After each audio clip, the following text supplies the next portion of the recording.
প্রতিদিন যদি 1 মিনিট আমি আমল করি আর এটা নিয়মিত করি আমার মৃত্যু পর্যন্ত, ইনশাআল্লাহ দেখা যাবে আমার আমল নামায় আমলের বিশাল পাহাড় জমা হয়ে গেছে। কিভাবে সেটা, কিসে আমল আমরা 1 মিনিটের ভিতরে এত আমল করতে পারি?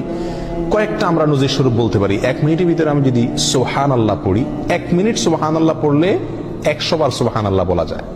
এটা পরীক্ষা করে দেখা হয়েছে, আপনি পরীক্ষা করে দেখতে পারেন। সুবহানাল্লাহ সুবহানাল্লাহ সুবহানাল্লাহ গুনে 100 বার সুবহানাল্লাহ পড়তে কতক্ষণ সময় লাগে? সর্বোচ্চ 1 মিনিট সময় লাগে। 1 মিনিট আপনি 100 বার সুবহানাল্লাহ পড়তে পারেন। আর 100 বার সুবহানাল্লাহ পড়লে কি হবে? সহিহ মুসলিম হাদিসে আসছে, নবী সাল্লাল্লাহু আলাইহি ওয়াসাল্লাম বলেছেন, কেউ যদি 100 বার সুবহানাল্লাহ পড়ে, আল্লাহ সুবহানাহু ওয়া তাআলা তাকে 1000 নেকি দান করেন। 1000টি বিনিময় আল্লাহ তাআলা তাকে কিয়ামতের ময়দানে দান করবেন 100 বার সুবহানাল্লাহ পড়লে। তাহলে প্রতিদিন যদি আমি 1 মিনিট সুবহানাল্লাহ পড়ি শুধুমাত্র, তাহলে প্রতিদিন আমি 1000 করে নেকির মালিক হয়ে গেলাম। 30 দিনে 30,000। এভাবে হিসাব করেন সারা বছর, সারা জিন্দেগি কি পরিমাণ দাঁড়াবে ইনশাআল্লাহ। 1 মিনিটে আরো কি করতে পারি আমরা? 1 মিনিটে আমি 10 বার সূরা ইখলাস পড়তে পারি। কয়বার? 10 বার। পড়ে দেখেন 1 মিনিটে 10 বার পড়া যায়।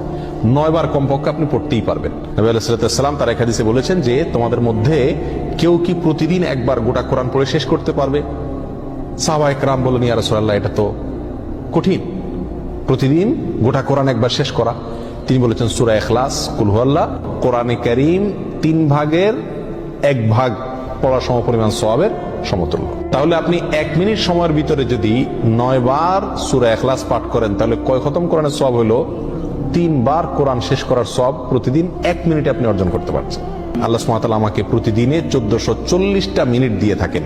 এখান থেকে 1টা মিনিট যদি আমি আমলগুলো করি এবং সারা জীবন নিয়মিত করি, আমলের বিশাল বড় পাহাড় ইনশাআল্লাহ আমার আমল